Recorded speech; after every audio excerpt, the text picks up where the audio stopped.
Charlotte Evans, the CEO of Evans Tech Solutions in Chicago, was not an ordinary businesswoman. She had built her empire from scratch, yet she knew the world treated people differently, based on how they looked. She wanted to see firsthand how society judged people, so she came up with a plan.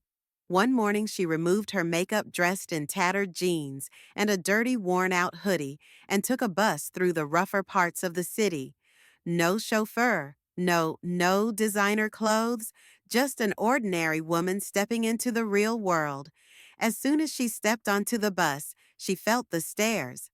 The driver, an older man named George, barely looked at her. The clean-cut man in a business suit shifted his briefcase away from her. A teenage girl scrolling on her phone gave her a quick glance and smirked. Charlotte sat at the back watching everything unfold.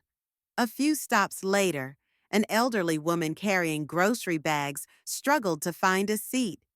The businessman ignored her. A young man with tattoos covering his arms and neck immediately stood up and offered a seat. Charlotte observed, making mental notes. People often judged by appearances, but kindness could come from unexpected places. Then something happened that made her sit up. A woman in an elegant coat and pearl earrings got on the bus. She scanned the passenger before sitting beside Charlotte. As soon as she settled, she clutched her purse tightly and shifted away.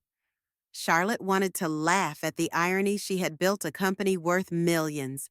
Yet this woman assumed she was a threat just because of her clothes. The bus continued through the city, stopping every few blocks. Charlotte noticed a well-dressed man harassing a young woman sitting near the front. The woman looked uncomfortable, but no one stepped in. Charlotte waited, expecting someone. Maybe the driver, maybe one of the passengers, to speak up.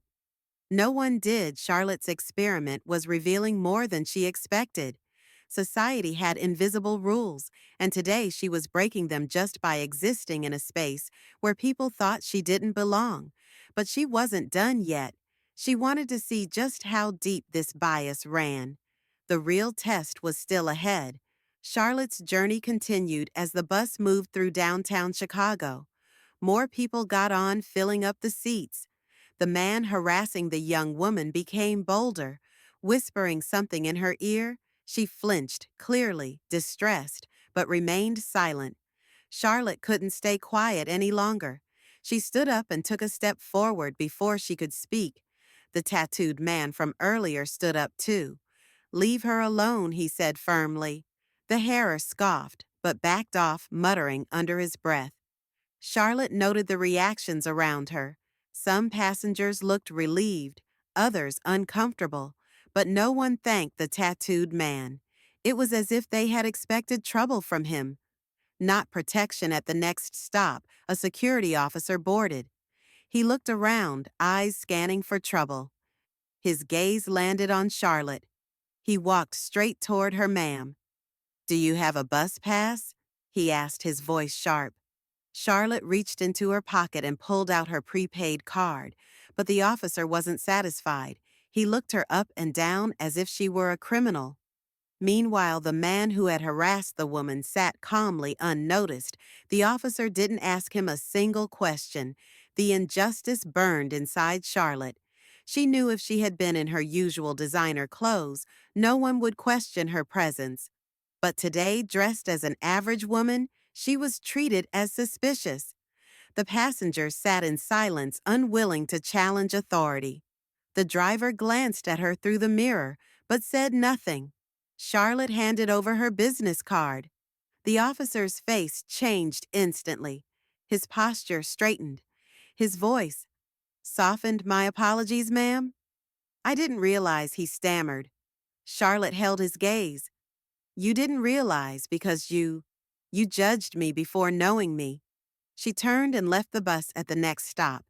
She had seen enough, but the real impact of her experiment was yet to come.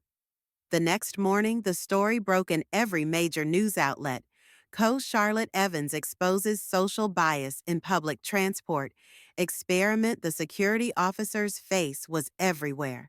The man who harassed the woman was identified and arrested after Charlotte provided video evidence. The businessman who refused to help the elderly woman was publicly criticized. The tattooed man who had stepped in to protect the woman received an unexpected reward. Charlotte tracked him down and offered him a job at her company. He had a criminal record, but had been working hard to rebuild his life. Charlotte saw the good in him when society did not.